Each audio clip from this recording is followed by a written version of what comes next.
നമസ്കാരം സാർ. നമസ്കാരം. എനിക്ക് സാറിൻ്റെ ഒരു പഴയ പുസ്തകം ഞാൻ പണ്ടെപ്പോഴോ വായിച്ചൊരു ഓർമ്മയാണ്. ഒരു ചെറിയ പുസ്തകം, എനിക്ക് തോന്നുന്നു 5-8 ലേഖനങ്ങളുടെ ഒരു സമാഹാരമാണ്. അത് മുഴുവനും 10-12 ഉണ്ട്. കുറച്ച് ലേഖനങ്ങളാണ്. എന്തായാലും പല വിഷയങ്ങളിൽ സാറ് പല പ്രസിദ്ധീകരണങ്ങളായിട്ട് പലപ്പോഴും എഴുതിയ ഒറ്റ ലേഖനങ്ങൾ, വിഷയത്തിലാണ് എഴുതിയേക്കണം, പക്ഷേ പലതിലാണ് എഴുതിയേക്കണം. പല പ്രസിദ്ധീകരണങ്ങൾ ഇസ്ലാമിനെ കുറിച്ച്. ഇസ്ലാമിനെ കുറിച്ചാണത്. ഇസ്ലാമിൻ്റെ അതിൽ തന്നെ ആ പുസ്തകത്തിൻ്റെ തലക്കെട്ട് എനിക്ക് തോന്നുന്നു ഇസ്ലാം ഒരു ബഹുസ്വര സമൂഹത്തിൽ നിന്നോ എന്തുവാണ്. അപ്പോൾ അന്ന് ആ പുസ്തകം വായിച്ച കാലത്ത് ഇല്ലാത്ത പ്രസക്തി പിന്നീട് ഞാൻ ആ പുസ്തകം പിന്നെ എടുത്തു നോക്കിയിട്ടില്ല. പക്ഷേ എൻ്റെ ഓർമ്മയിൽ അതിൽ വന്ന കാര്യങ്ങളൊക്കെ തന്നെയും സാറ് ഉയർത്തിയ ഒരു എനിക്ക് തോന്നിയത് അതിൽ ഖുമൈനി ഉയർത്തുന്ന ഭീഷണിയെക്കുറിച്ച് ഒരു ലേഖനം പറയുന്നുണ്ട്. ഈ ചേകനൂർ ഖുർആനും ഖുമൈനി, റൈറ്റ്, കറക്റ്റാണ്. ഖുർആനും ഖുമൈനി എന്ന് പറഞ്ഞൊരു ആർട്ടിക്കിൾ ഉണ്ട് അതിനകത്ത്. ചേകനൂരിനെ കുറിച്ച് 2 ലേഖനങ്ങളുണ്ട്. ചേകനൂരിനെ അറിയുക. യെസ്, അങ്ങനെ. അതെനിക്ക് തോന്നുന്നു ചേകനൂരിനെ കുറിച്ച് ഇത്ര ഉത്കണ്ഠപ്പെട്ട ഇസ്ലാമിക മുസ്ലിം കമ്മ്യൂണിറ്റി ഒട്ടും ശ്രദ്ധിച്ചിട്ടില്ല. കേരളത്തിൻ്റെ നിയമസഭയിൽ ഒരു പ്രമേയം പോലും ആരും ഇതുവരെ പാസ്സാക്കിയിട്ടില്ല. ഭയങ്കര ലജ്ജിക്കേണ്ട സമൂഹമാണ് ശരിക്കും കേരളീയ സമൂഹം. തൊട്ടതിനൊക്കെ ആവിഷ്കാര സ്വാതന്ത്ര്യം എന്ന് പറയുന്നവർ ആ മനുഷ്യന് വേണ്ടി മിണ്ടാനാളുണ്ടായില്ല. ആ സമയത്താണ് ഒരുപക്ഷെ സാറ് 2 ലേഖനങ്ങൾ എഴുതി അത് പുസ്തകമാക്കി എന്ന് പറയുന്നത്. അങ്ങനെ അത്തരത്തിലുള്ള ലേഖനങ്ങളൊക്കെയാണ് അത്. അപ്പോൾ അത് എൻ്റെ ഒരു കൺസേൺ ഇതാണ്. ഈ ഒരു ബഹുസ്വര സമൂഹത്തിൽ ഒരു മൈനോറിറ്റി എന്ന നിലയിൽ മുസ്ലിം കമ്മ്യൂണിറ്റി പെരുമാറേണ്ട വിധം എങ്ങനെയാണ്, അല്ലെങ്കിൽ പെരുമാറ്റത്തിൽ അവരുടെ പെരുമാറ്റ ദൂഷ്യം കൊണ്ട് രാജ്യത്തുണ്ടായ സംഭവവികാസങ്ങൾ, അതിൻ്റെ പരിണത ഫലങ്ങൾ ഇന്നത് എവിടെ ചെന്ന് നിൽക്കുന്നു? ഒരു പക്ഷേ സാറാ പുസ്തകം എഴുതിയിട്ട് 10-30 കൊല്ലമായോ? ഇല്ല, 10-20 കൊല്ലം. 20 കൊല്ലമെങ്കിലും ആയി. 20 കൊല്ലം മുമ്പ് സാറിനെ പോലെ ഒരു അക്കാഡമീഷ്യൻ പ്രത്യേകിച്ച് മുസ്ലിം കമ്മ്യൂണിറ്റിയെ വളരെ സൂക്ഷ്മമായിട്ട് നോക്കാൻ ശ്രമിക്കുകയും മുസ്ലിം കമ്മ്യൂണിറ്റിയുടെ ഫിലോസഫിയും അവരുടെ വിശ്വാസ പ്രമാണങ്ങളും വേദഗ്രന്ഥങ്ങളും ഒക്കെ പഠിക്കുകയൊക്കെ ചെയ്ത ഒരാളെന്ന നിലയിൽ, PSC ചെയർമാനും യൂണിവേഴ്സിറ്റി വൈസ് ചാൻസലറും ഒക്കെ ആയിരുന്ന ഒരാളെന്ന നിലയിൽ, ഇന്നിപ്പോൾ ഇന്ത്യയുടെ ഭരണകക്ഷിയിലെ ഒരു പൊതുപ്രവർത്തകൻ എന്ന നിലയിൽ ആ പുസ്തകത്തെ മുൻനിർത്തിയിട്ട് ആ പുസ്തകം അന്ന് പറഞ്ഞ കാര്യങ്ങൾ ഇന്ന് ഇന്ത്യൻ സമൂഹത്തിൽ എന്തുമാത്രം പ്രസക്തമായി തീരുന്നു, അതാണ് എനിക്ക് അറിയേണ്ടത്. അതായത് ഒരു കാര്യമുള്ളത്, ഞാൻ അതിനകത്ത് ഖുറാനും ഖുമൈനിയും എന്ന് പറഞ്ഞൊരു അതിൻ്റെ തിസീസ് എന്ന് പറഞ്ഞു കഴിഞ്ഞാൽ 2 തരത്തിൽ ഖുറാനിൽ 2 ഉണ്ട്. ഒന്ന്, ഒരു ഹൈലി പ്ലൂറലിസ്റ്റിക് സൊസൈറ്റിക്ക് വേണ്ട സിദ്ധാന്തങ്ങൾ ഉണ്ട്, ഖുറാനിലുണ്ട്. 2, അതിൻ്റെ ഓപ്പോസിറ്റായിട്ട് ഹൈലി റിജിഡായിട്ടുള്ള ഒരു സങ്കല്പങ്ങളും ഉണ്ട്. ഇപ്പോൾ എനിക്ക് എൻ്റെ വിശ്വാസം, നിനക്ക് നിൻ്റെ വിശ്വാസം, ഇത് എല്ലാവരും ഒരേ വിശ്വാസികളാകണമെന്ന് അല്ലാഹു ആഗ്രഹിച്ചിരുന്നെങ്കിൽ അത് ചെയ്യുമായിരുന്നു. പിന്നെ നീ എന്തിനെ?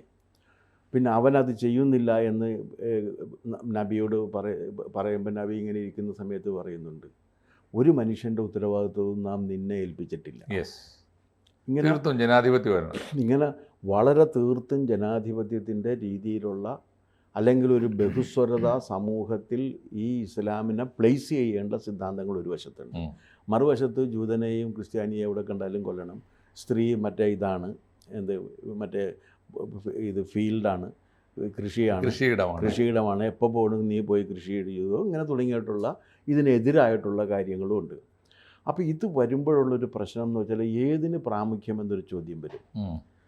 അപ്പോൾ ഖുമൈനി ചെയ്തത് മുഴുവനും നേരത്തെ പറഞ്ഞതാണ്. ഷാ എന്തൊക്കെയായാലും ഷാ ഒരു ഡെമോക്രറ്റൈസേഷനിലേക്ക്, ഒരു സിവിലൈസ്ഡ് സൊസൈറ്റി ഉണ്ടാക്കാൻ വേണ്ടിയാണ് ഇറാനിൽ പരിശ്രമിച്ചത്. അതിനാണ് ഈ ഖുമൈനി വന്നിട്ട് പോയത്. അപ്പോൾ എൻ്റെ അതിനകത്ത് പേര് ഇസ്ലാമിക് റവല്യൂഷൻ. അതെ, എൻ്റെ തിസീസ് എന്താണെന്ന് വെച്ചാൽ, ഞാൻ ധരിച്ചിരിക്കുന്ന ഖുറാനിൽ ഖുമൈനിക്ക് സ്ഥാനമില്ല എന്നാണ്. അതാണ് എൻ്റെ ക്രക്സ്. ഈ ലേഖനം ഞാൻ എഴുതിയിട്ട് ഇവിടെ ഉള്ള എല്ലാ പ്രസിദ്ധീകരണശാലകൾക്കും അയച്ചു കൊടുത്തു. ഒറ്റെണ്ണം പ്രസിദ്ധീകരിച്ചില്ല. സാറിൻ്റെ പ്രൊഫൈലിലായിട്ട് പോലും മാതൃഭൂമി കൊടുത്തില്ല. പിന്നെ അന്നത്തെ മാതൃഭൂമിനെ കൊടുക്കാതിരിക്കുന്ന നമുക്ക് മനസ്സിലാക്കാം, കാരണം ഗൾഫിൽ പോവില്ല, ആ പ്രശ്നമൊക്കെ ഉണ്ട്. പിന്നെ അന്ന് ഈ ഭാഷാഭൂഷണിയിലേക്ക് അയച്ചു കൊടുത്ത് KC നാരായൺ, സെക്കുലറിസ്റ്റ് KC നാരായണനായിരുന്നു അതിൻ്റെ എഡിറ്റർ, പ്രസിദ്ധീകരിച്ചില്ല. കലാകൗമുദിക്ക് അയച്ചു കൊടുത്ത് പ്രസിദ്ധീകരിച്ചില്ല. ഈ സമകാലീനിക മലയാളത്തിന് അയച്ചു കൊടുത്ത് പ്രസിദ്ധീകരിച്ചില്ല. എല്ലാവരും പ്രസിദ്ധീകരിക്കാതെ തിരസ്കരിച്ച ഒരു സാധനം. ഒരു ദിവസം എൻ്റെ സ്നേഹിതനായ രവി കുറ്റിക്കാട് ഇത് വായിച്ച്. അപ്പോൾ രവി പറഞ്ഞ്, രാജേഷ ഞാനിത് സമീക്ഷയ്ക്ക് അയച്ചു കൊടുക്കാമെന്ന്. സമീക്ഷ എന്ന് പറഞ്ഞ സാധനം വേണുണ്ട്. അങ്ങനെ സമീക്ഷയിലാണ് ഇത് പ്രസിദ്ധീകരിച്ചത്.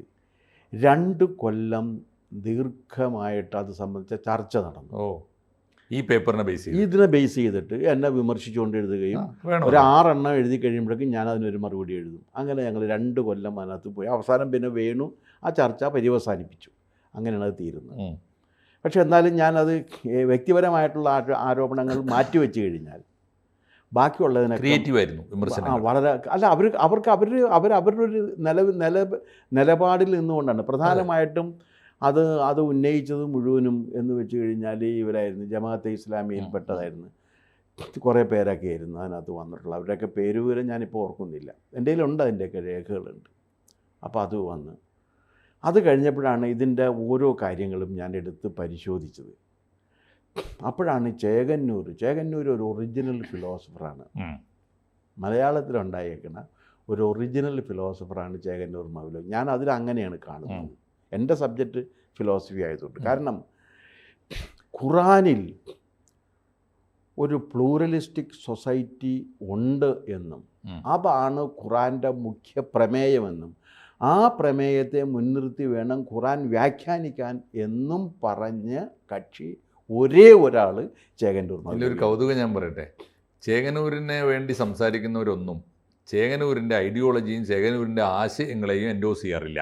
അവരാകെ ചെയ്യുന്ന എന്താ പണിയാന്ന് വെച്ചാൽ ആശയമൊന്നും ശരിയല്ല, എനിക്ക് യോജിപ്പില്ല. അല്ല, ഇപ്പോൾ അത് ഏറ്റവും നല്ല ഉദാഹരണം മറ്റേ എം.എൻ. കാരശ്ശേരിയാണ്. എം.എൻ. കാരശ്ശേരിയാണല്ലോ ഇത് ചേകന്നൂരിനെയും കൊണ്ട് നടന്നൊരു കക്ഷി.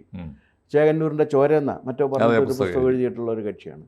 അദ്ദേഹം ആവർത്തിച്ച് പറയുന്ന കാര്യം ചേകന്നൂരിൻ്റെ ആശയഗതികളോട് അദ്ദേഹത്തിന് സമ്പൂർണ്ണ വിയോജിപ്പാണ്. അത് പറയാനുള്ള അവകാശത്തിന് വേണ്ടിയിട്ടാണെന്നുള്ളതാണ് അദ്ദേഹത്തിൻ്റെ വാദം. ഞാനതല്ല, എന്ത് പറഞ്ഞു എന്നത് എനിക്ക് വളരെ പ്രധാനപ്പെട്ടതാണ്. കാരണം ഇങ്ങനെ ഒരു വ്യാഖ്യാനം സർവമത സത്യവാദം ഖുറാനിൽ എന്ന് പറയുന്ന കൊച്ചു പുസ്തകമാണ്, ചെറിയ പുസ്തകം, അത് എന്ന് പറയുന്നൊരു വ്യാഖ്യാനം ഞാൻ ലോകത്തെങ്ങും കണ്ടിട്ടില്ല. കാരണം ഞാൻ ഈ ഫിലോസഫി ഓഫ് റിലീജിയൻ പഠിപ്പിച്ച ഒരാളാണ്. അതെ. അപ്പോൾ ഇത് എവിടെയൊക്കെ ഉണ്ട് എന്ന് നോക്കിയിട്ടുണ്ട്. ബാക്കിയെല്ലാം ഈ ട്രഡീഷണലായിട്ട്. പിന്നെ വരുന്നതെന്ന് വെച്ചാൽ എത്ര നേരം നിസ്കരിക്കണം, മറ്റത് വേണോ മറിച്ചത് വേണോ, ഒരു റിച്വലിസ്റ്റിക് സൈഡാണ് which I am not interested. കാരണം അതെനിക്ക് താല്പര്യമില്ലാത്തൊരു കാര്യമാണ്. പക്ഷേ ഇങ്ങനൊരു ഫിലോസോഫിക്കൽ ഔട്ട്ലുക്ക് കൊണ്ടുവന്ന ഒരാളാണ് അദ്ദേഹം. അത് ദേശീയം കൂടിയാണ്. പിന്നെ വേറൊരു കാര്യം ഞാൻ അതിൽ ഉന്നയിക്കുന്ന വേറൊരു കാര്യം എന്ന് വെച്ചാൽ ഇത് മറ്റേ ഇതില്ലേ, ഈ ബിസ്മി ചൊല്ലി ഭക്ഷിക്കണം എന്ന് പറയുന്നുണ്ട്. അതെ. പക്ഷെ അത് ഇവരുടെ ഒരു വ്യാഖ്യാനമല്ല എൻ്റെ വ്യാഖ്യാനം. ദൈവനാമത്തിൽ ഭക്ഷിക്കണം എന്നാണ് അതിൻ്റെ അർത്ഥം. അതാണ് അർത്ഥം. അപ്പോൾ ദൈവനാമത്തിൽ ഭക്ഷിക്കുമ്പോൾ ഒരാൾക്ക് ആർത്തി തീർക്കാൻ പറ്റില്ല, വിശപ്പടക്കാനേ പറ്റുള്ളൂ. കാരണം ദൈവം ഒരു മനുഷ്യൻ്റെയും ആർത്തിക്ക് വേണ്ടതൊന്നും ദൈവം സൃഷ്ടിച്ചിട്ടില്ല. ഗാന്ധിയുടെ പ്രസിദ്ധമായ വാക്യമുണ്ട്, ഈ പ്രപഞ്ചത്തിൽ എല്ലാവരുടെ ആവശ്യങ്ങൾക്കും ഉള്ളതുണ്ട്, എന്നാൽ ഒരുത്തൻ്റെ പോലും ആർത്തിക്കുള്ളതില്ല ഇല്ലയെന്ന്. അത് കറക്റ്റാണ്. അപ്പോൾ അത് ഈ രീതിയിൽ എല്ലാവരുടെ ആവശ്യങ്ങൾക്കുള്ളതാണ്. അപ്പോൾ അത് നമ്മൾ ആഹാരത്തിൽ മാത്രം പോരാ. ഒരു ആർട്ടിക്കിൾ സക്കാത്തിനെ കുറിച്ചാണ്, സക്കാത്തിനെ ഞാൻ എഴുതിയേക്കണം. അതെ. സക്കാത്തിനെ കുറിച്ച് പറയുന്നതാണ്. എനിക്ക് തോന്നുന്നു സക്കാത്തിനെ കുറിച്ചൊക്കെ അങ്ങനെ ഫിലോസഫിക്കലായിട്ട് വ്യാഖ്യാനിച്ച എനിക്ക് തോന്നുന്നു കമ്മ്യൂണിറ്റിക്ക് പുറത്തുനിന്ന് ഒരാൾ ഇല്ല, ഉണ്ടാകാൻ ചാൻസ് ഇല്ല. കാരണം ഇത് അങ്ങനെ അധികം പേര് വായിക്കാറില്ല. അതാണ് അതിനകത്ത് മദനിയെക്കുറിച്ച് ഒരു ആർട്ടിക്കിൾ ഉണ്ടോ? മദനിയെക്കുറിച്ച് ഇപ്പം എനിക്ക് ഓർമ്മയില്ല. ഉണ്ടായിരിക്കും ചിലപ്പോൾ മദനിയെക്കുറിച്ച്. ഓക്കെ, മദനിയെക്കുറിച്ച് സാറിൻ്റെ ഇപ്പോഴത്തെ കാഴ്ചപ്പാട് എന്താ? അദ്ദേഹത്തിൻ്റെ കോൺട്രിബ്യൂഷൻ എന്താണ്? പോസിറ്റീവാണോ നെഗറ്റീവ്? അല്ല, അബ്സല്യൂട്ട്ലി നെഗറ്റീവാണ്. കാരണം എന്താണെന്ന് വെച്ച് കഴിഞ്ഞാൽ എന്തൊക്കെ വന്നു കഴിഞ്ഞാലും ഈ ഒരു ഘട്ടം കഴിഞ്ഞപ്പോഴേക്കും നമ്മുടെ സമൂഹം സിങ്ക്രണൈസ് ചെയ്ത് വന്നതാണ്. എല്ലാവരുമായിട്ട് യോജിപ്പിലൊക്കെ പോകുന്നൊരിത് വന്നതാണ്. പക്ഷേ മദനി ഒന്നാമൻ വന്നതോടുകൂടി, മദനി തന്നെ പറയുന്നത് 2 മദനി ഉണ്ടെന്നാണ്. മദനി ഒന്നാമനാണ് ഹിന്ദുക്കൾക്കെതിരെയുള്ള പുലഭ്യം പറച്ചിൽ ഇസ്ലാമിൻ്റെ ഭാഗമാണ് എന്ന് പ്രചരിപ്പിച്ചത്. ഞാൻ അക്കാലത്ത് PhD ഗവേഷണവുമായിട്ട് കോഴിക്കോട് തേഞ്ഞിപ്പാലത്ത് പോകാറുണ്ട്, യൂണിവേഴ്സിറ്റിയിൽ. അവിടെ വെച്ചാണ് ഞാൻ ആദ്യമായിട്ട് മദനിയുടെ പ്രസംഗം കേൾക്കുന്നത്. ഇന്നിപ്പോൾ ഇടതുപക്ഷത്തിൻ്റെ ഒരു മുഖ്യ വക്താവായിട്ടിരിക്കുന്ന എൻ്റെ ഒരു കൊളീഗും ഉണ്ടായിരുന്നു. അദ്ദേഹം ഒരു മുസ്ലിമാണ്. അപ്പോൾ ഞാൻ അദ്ദേഹത്തോട് പറഞ്ഞ്, എടാ ഇനിയിപ്പോൾ ഒന്നും വേണ്ട, ഇങ്ങനെ ഒരു സ്ഥലത്ത് ഒരു 10 പ്രസംഗം ഇയാൾ നടത്തുകയാണെങ്കിൽ ആ പ്രദേശത്തുള്ള ഹിന്ദുക്കൾ മുഴുവൻ നിങ്ങൾക്കെതിരായിക്കോളൂ. ഉറപ്പാവും, തീർച്ചയായിട്ടും. കാരണം ഹിന്ദു പട്ടി എന്നാണ് വിളിക്കുന്നത്. പരസ്യമായിട്ട് ഞാൻ കേട്ടതല്ലേ. പ്രയോഗത്തിലല്ലേ? ഞാൻ കേട്ടതല്ലേ. ഹിന്ദു പട്ടി. അത്ര ഒരു യാതൊരു വിധത്തിലുള്ള പ്രതിപക്ഷ ബഹുമാനവും ഇല്ല, ഇല്ലാത്ത സംസ്കാരശൂന്യനായിട്ടുള്ള ഒരാളാണ് അദ്ദേഹം. ആ നിലപാടിൽ തന്നെയാണ് ഇപ്പോഴും സാർ. ഒരു മാറ്റവും വരുത്തേണ്ട, അത് അദ്ദേഹത്തിന്റെ കർമ്മം മാറാത്ത കാലത്തോളം. അല്ല, അത് പിന്നെ പറയണം എനിക്ക് അന്നൊക്കെ തെറ്റിപ്പോയി എന്നാണ് പറയണം. അത് എപ്പോഴാണെന്ന് വെച്ചാൽ നിവൃത്തിയില്ലാത്ത സമയത്താണ്, വയ്യാതായപ്പോഴാണ് പറയുന്നത്. അതൊരു പരിഹാരമല്ല. അതൊരു പരിഹാരമല്ല. അവസാനമായ ആർട്ടിക്കിൾ എനിക്ക് തോന്നുന്നു ഒടുവിലത്തെ ലേഖനം ബഷീറിനെ കുറിച്ചാണ് അതിൻ്റെ ഓർമ്മ. ബഷീറിനെ കുറിച്ച് എന്താണ് ആത്മീയത ഉള്ള ഒരു മനോഹരമായ, എനിക്ക് തോന്നുന്നു വിശുദ്ധ ഖുർആൻ പോലെ വിശുദ്ധമായ എന്നോ എന്തോ പറഞ്ഞിട്ടൊരു ഒരു തലക്കെട്ട് അവസാനത്തെ വാക്യം. ബഷീറിനെ കുറിച്ച് പറഞ്ഞ് അവസാനിപ്പിക്കുക സാർ ആ പുസ്തകത്തിൽ. ആ ബഷീറിനെ കുറിച്ച് എഴുതാനുള്ള കാരണം ഈ ഇസ്ലാമിൻ്റെ സ്പിരിച്വൽ കണ്ടന്റ് ഉണ്ടല്ലോ, ഒരു റിലീജിയൻ ആണല്ലോ. ഒരു റിലീജിയൻ ഇത്രയും കാലം നിലനിൽക്കണമെങ്കിൽ അതിനകത്തൊരു സ്പിരിച്വൽ കണ്ടന്റ് ഉണ്ടായിരിക്കണം. ആ സ്പിരിച്വൽ കണ്ടന്റ് ഉൾക്കൊണ്ടുകൊണ്ട് സാഹിത്യം എഴുതിയ ഒരാളാണ് ബഷീറിന്. മലയാളം കൊടുത്ത ഒരു ഇപ്പോൾ ഒരു ഉദാഹരണം പറഞ്ഞുതരാം. ലോകാലോകങ്ങളുടെ സൃഷ്ടാവായ പരമകാരുണികനായ അല്ലാഹു എല്ലാ ജീവജാലങ്ങൾക്കും കാരുണ്യം നൽകിയിരിക്കുന്നു, മേഴ്സി നൽകിയിരിക്കുന്നു. ഇത് മഹാത്മാഗാന്ധിയിൽ ഇതുണ്ടെന്ന് കണ്ടെത്തിയിട്ട് വലിയ കാര്യമൊന്നുമില്ല, ഇല്ല, അതിന് നിങ്ങൾ വേണ്ട. പക്ഷേ ഒറ്റക്കണ്ണം പോക്കറിലും സകലമാന മുച്ചിട്ട് കളിക്കാരനിലും കണ്ടം പറയലിലും മാത്രമല്ല മറ്റേ എന്താണ് കരടി മാത്തനിലും ഒക്കെ ഈ കാരുണ്യത്തിൻ്റെ അംശം കണ്ടെത്തിയ ഒരു എഴുത്തുകാരൻ തീർച്ചയായിട്ടും ബഷീറാണ്. അതാണ് ബഷീറിൻ്റെ സാറിൻ്റെ ഒരു കോൺട്രിബ്യൂഷൻ. എനിക്ക് തോന്നുന്നു ബഷീറിന് കിട്ടിയ ഏറ്റവും വലിയ ട്രിബ്യൂട്ടാണെന്ന് ഞാൻ വിചാരിക്കുന്നത്. എന്നോട് തന്നെയാണ് അത് ഒരിക്കൽ പറഞ്ഞിട്ടുള്ളത്. അതിങ്ങനെയാണ്, ഞാനത് പലയിടത്തും പറയുകയും ചെയ്തു. ആത്മീയതയുടെ ആകാശമുള്ള മലയാളത്തിലെ എഴുത്തുകാരനാണ്. അതെ, അതൊരു വല്ലാത്ത പ്രയോഗമാണ്. അത് എന്താണെന്ന് വെച്ചാൽ അത് കാരണമാണ് ഈ ബഷീർ ഇന്നും വായിക്കപ്പെടുന്നതിൻ്റെ കാരണം അതാണ്. ബഷീറിനോടൊപ്പം വന്നവരുണ്ടല്ലോ, വലിയ കൊട്ടും കുരവയും ഒക്കെ ആയിട്ട് വന്നവർ, അവരൊന്നും വായിക്കപ്പെടുന്നില്ല. തീർച്ചയായിട്ടും സ്പിരിച്വൽ കണ്ടന്റ് ഉള്ള റൈറ്റിങ്സ് മാത്രമേ സർവൈവ് ചെയ്യൂ, അല്ലാതെ സാർവലൗകികമായിട്ട് നിൽക്കുകയുള്ളൂ. ആത്മീയത എന്ന് ഞാൻ പറഞ്ഞ മതമല്ല ഉദ്ദേശിച്ചത്. നല്ല മനസ്സിലായി. ആത്മീയതയുണ്ട്, മനുഷ്യൻ്റെ ആത്യന്തികമായ നന്മയുമായി സ്പർശിക്കുന്ന ആത്മീയത. അത് ടോൾസ്റ്റോയിലുണ്ടായിരുന്നു, ഡോസ്റ്റോവസ്കിയിലുണ്ടായിരുന്നു, വിക്ടർ ഹ്യൂഗോയിലുണ്ട്, ഖസാൻ സാക്കീസിലുണ്ട്. ഖസാൻ സാക്കീസ് അദ്ദേഹത്തിൻ്റെ മുഴുവൻ കൃതികൾ എഴുതിയത് ഗോഡ്സ് പോപ്പർ എന്ന് പറയുന്ന അവസാനത്തെ കൃതി എഴുതുന്നതിന് വേണ്ടിയിട്ടാണെന്നാണ് ഞാൻ വിശ്വസിക്കുന്നത്. തീർച്ചയായിട്ടും സാർ. അപ്പോൾ ആ ഒരു സാർവലൗകികമായ നന്മ, ആ നന്മയുടെ പ്രകാശം ഉള്ള എഴുത്ത് ഞാൻ മലയാളത്തിൽ കണ്ടിരിക്കുന്ന ബഷീറിലാണ്. പിന്നെ ആ റേഞ്ചിൽ ഈ സ്പിരിച്വൽ കണ്ടൻറ്റുമായിട്ട് ഏറ്റുമുട്ടിയ റൈറ്റർ OV വിജയനാണ്. അത് വേറൊരു തലത്തിൽ അത് വലിയ. എനിക്കെന്തായാലും സാർ ഒരു സന്തോഷമുള്ളത്, ഈ സാറിൻ്റെ ഒരു കൊച്ചു പുസ്തകത്തെ മുൻനിർത്തിയിട്ട് ഒരു ബഹുസ്വര സമൂഹത്തിൽ ഇസ്ലാമിക സമൂഹം പിന്തുടരേണ്ട മാതൃകകൾ ഏതാണ്, പിന്തുടരാൻ പാടില്ലാത്ത മാതൃക ഏതാണ് എന്ന് കൃത്യമായ ഒരു കൊച്ചു പുസ്തകത്തിൽ, ഒരു ക്യാപ്സ്യൂൾ പുസ്തകത്തിൽ ചൂണ്ടിക്കാണിച്ച ഒരു എഴുത്തുകാരനാണ് ഡോക്ടർ KS രാധാകൃഷ്ണൻ. അദ്ദേഹത്തിൻ്റെ ആ പുസ്തകം എങ്കിലും കേരളത്തിലെ മുസ്ലിം സമൂഹത്തിന് പുതിയ കാലത്ത് അന്നത്തേക്കാൾ വെളിച്ചം പകരുന്നുണ്ട് എന്നാണ് എൻ്റെ വിശ്വാസം.